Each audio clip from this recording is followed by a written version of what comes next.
Hi everybody, it's New Cube here, and today I'm going to be doing an unboxing of the Midnight Black PS5 DualSense controller. So, I've been wanting a black DualSense controller ever since the PS5 was first shown off. Just a while back, PlayStation, they announced that they were making a Midnight Black and Cosmic Red DualSense controller, and I immediately wanted the black one because, I don't know, I just like black controllers a little bit better. I think they're really cool. Like, the red one's really nice. I might pick it up down the road, but the black controller is probably my first choice out of the two. So yeah, the box looks really similar to the white DualSense controller. I have the box right here for that. I mean, the only difference is that instead of there being a white DualSense, there's a black DualSense. I mean, pretty much, yeah, like all the text is the same, box is the same.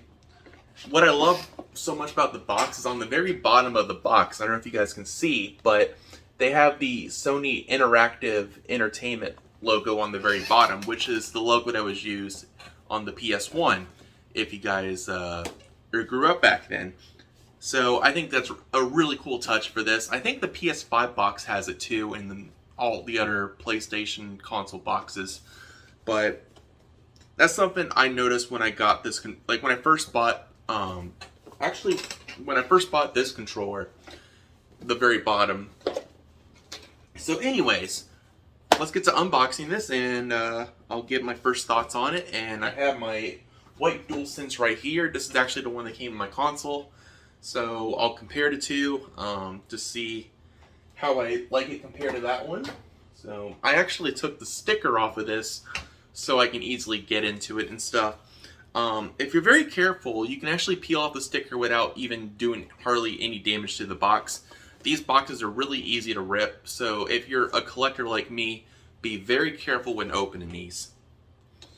I kind of ruined the bottom of my, if you watched my PS5 unboxing, I had to do a cut because I actually ruined the bottom of the box a little bit trying to get the PS5 out of there because it was so heavy. Alright, so the packaging's pretty much the same for the most part. I mean, inside here, they have this little thing that you pull out, which contains the controller. Yep, so there we go. Get this nice white box. Give me a sec. Ooh.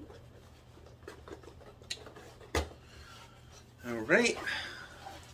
So we get the controller and a little instruction manual thing, which has a different language on the bottom. Okay, nice. So yep, set that aside, because who needs instruction manuals if you're just getting it for the controller? I don't know why they put those in anymore.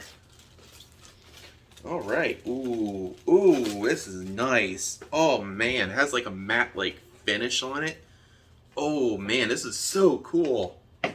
I wondered, did they have the tiny PlayStation buttons on? Yeah, they do. The texture's still on there. Oh, this is so nice. So, I have a bit of a story behind how I got this, which I'll tell you guys in a sec, but here's the controller up close. Has a really nice finish on it. Here's the back. I might provide some close-up shots of the PlayStation button logos that are textured on the back. So comparing it first, before I talk about my story, how I got this thing.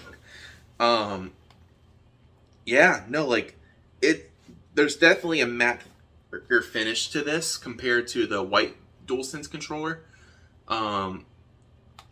The buttons keep the same kind of like texture. It's kind of like a, not like glassy, but it kind of looks like that, I guess, but it's black instead of the white. So I really like that. The sticks feel pretty much the same.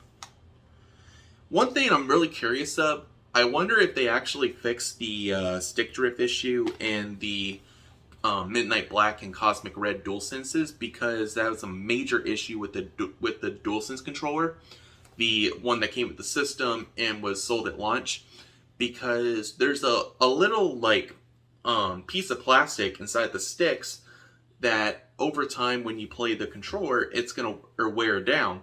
Like, I think you get like 400 hours of gameplay with it or something like that before they eventually like wear down too much to where you start getting stick drift. And the only way to really fix it is to solder on a completely new analog stick, which is terrible. Or I think it's covered under warranty if you're still under warranty, but if you're not, then you're basically forced to go buy a whole new controller, which is, it's a whole terrible thing. And I just hope that Sony actually fixed it with this controller. There's really nothing much about it yet. Hopefully, like, people like Spawnwave do a video with a teardown. If it is so, then it is what it is. I might need to buy a warranty on this. But anyways, let me get to my story how I got this. So, this controller is supposed to release technically on June 11th. That's what Sony officially stated on their website on the PS Direct if you buy it off of there. But the problem is there was a distribution issue and they weren't able to get it into the stores until like later in the month. So today is technically the 22nd of June and the controller was supposed to come out June 11th. So that's like a 2-week like difference or so. And they were having issues, just getting them to GameStops, Best Buys, your Targets. Heck, like Walmart doesn't even list on their website, I don't think, as of right now of this video. But it was a hassle. I remember like going to GameStop and like bugging them like once a week, asking them like, hey, do you guys have the Midnight Black DualSense controllers in? And they like, it turned from, oh, it's gonna be here or later this week to, oh, it's gonna be here next week, and the same answer. And then eventually it became, oh, it's gonna be here on the 22nd.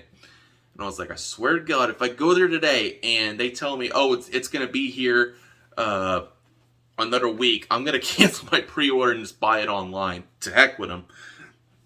But in all reality, it's not the associates' faults. It's just what I was really mad about is that they gave us an initial release date.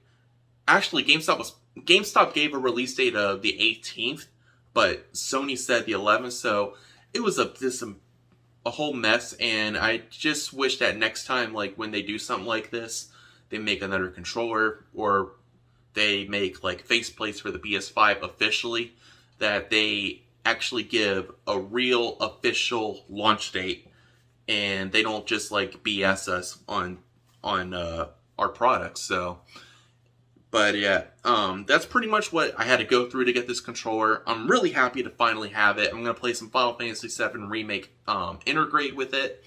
I just beat the Yuffie episode the other day, but I was saving the main game for my new Midnight Black DualSense controller because I thought it'd be kind of cool. But I actually beat the game on PS4, but I'm going to beat it again on the PS5 because I want to see all the changes that they made graphically with the game and the whole like 60 frames per second stuff they did, which is really nice. But yeah, so that's been my unboxing for the PS5 DualSense controller. I'm probably going to put that box on display alongside my white DualSense. But I mean, first impressions, this controller feels great. I got to update it probably and charge it. But I highly recommend picking this up if you can. I think it's a great addition to the system, and I'm glad that Sony finally officially made their own black and red DualSense controllers. I think that's awesome. Hope to see more colors in the future. So yeah, I'll see you guys later.